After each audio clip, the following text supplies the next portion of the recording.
অর্থ দপ্তরে অনুমোদন পেলে খুব শীঘ্রই মৎস্য দপ্তরের শূন্য পদগুলি পূরণ করা হবে।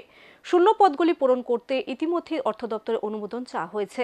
মৎস্য দপ্তরের আধিকারিকের কার্যালয়ে দপ্তরের সমস্ত আধিকারিকদের নিয়ে এক পর্যালোচনা বৈঠকে অংশ নিয়ে সংবাদ মাধ্যমে প্রতিনিধিদের মুখোমুখি হয়ে এমনটাই বললেন মৎস্যমন্ত্রী সুধাংশু দাস।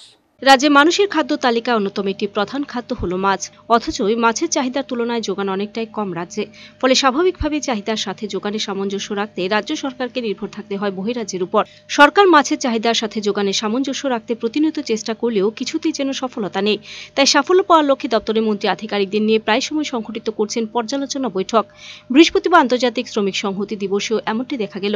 এদিন আগরতলা গোর্খাবস্তিস্থিত মৎস্য অধিকর্তার কার্যালয়ে কনফারেন্স হলে দপ্তর আধিকারিকদের নিয়ে এক গুরুত্বপূর্ণ বৈঠক করলেন মন্ত্রী সুধাংশু দাস।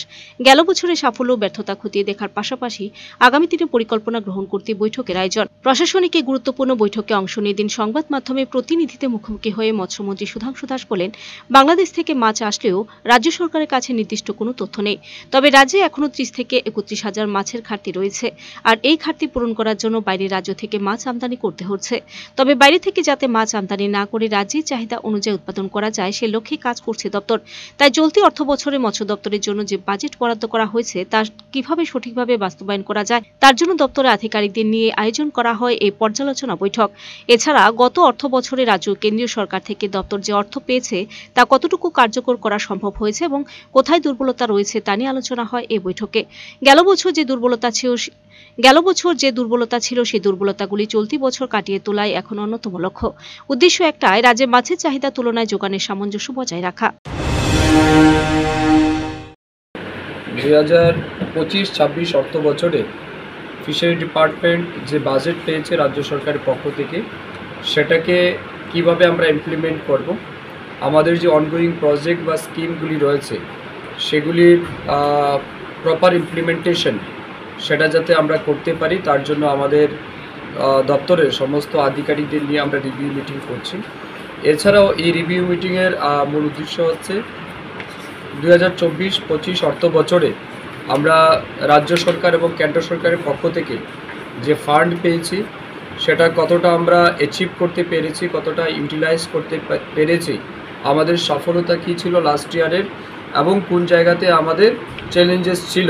তো এই সমস্ত বিষয়গুলিকে আমরা অ্যাড্রেস করব সাবসিকুয়েন্টলি, এবং যে জায়গাতে আমাদের চ্যালেঞ্জেস ছিল বা আমরা প্রবলেম ফেস করেছি এই বছর যাতে সেগুলিকে আমরা ওভারকাম করতে পারি এবং এই রাজ্যে বিশেষ করে মাছের চাহিদা পূরণের জন্য দপ্তর আরও কত ইনোভেটিভ ডিসিশন নিতে পারে বা ইনোভেটিভ প্ল্যান নিয়ে এগিয়ে যেতে পারে তার উপরই আমাদের দিনভর আলোচনা হবে।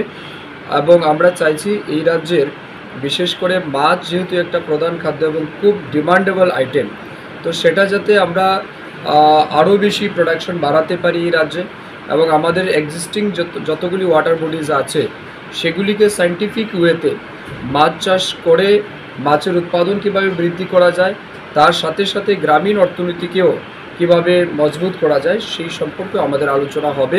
আমরা সমস্ত আমাদের সাব ডিভিশন লেভেল যারা অফিসাররা এসছেন, ডেপুটি ডাইরেক্টর যারা এসছেন ডিস্ট্রিক্ট লেভেল থেকে তাদেরও পরামর্শ নেব, তাদের কাছ থেকেও আমরা জানতে চাইব ফিল্ডে তারা কোন লেভেলের সুবিধা অসুবিধাগুলি ফেস করছেন। এই সব কিছুর উপর একটা পুঙ্খানুপুঙ্খ আলোচনার পরে আমরা এই বছরের আমরা সিদ্ধান্ত নেব এবং এটাও আমাদের একটা রুটিন ওয়ার্ক। প্রত্যেক বছরই আমরা স্টেট লেভেল রিভিউ মিটিং করি, তারপর ডিস্ট্রিক্ট লেভেল যাই। তো এটা এই বছরের আমাদের প্রথম state level review meeting fishery department.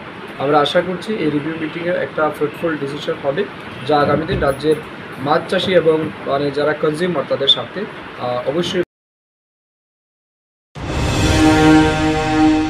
Video report, search India TNN।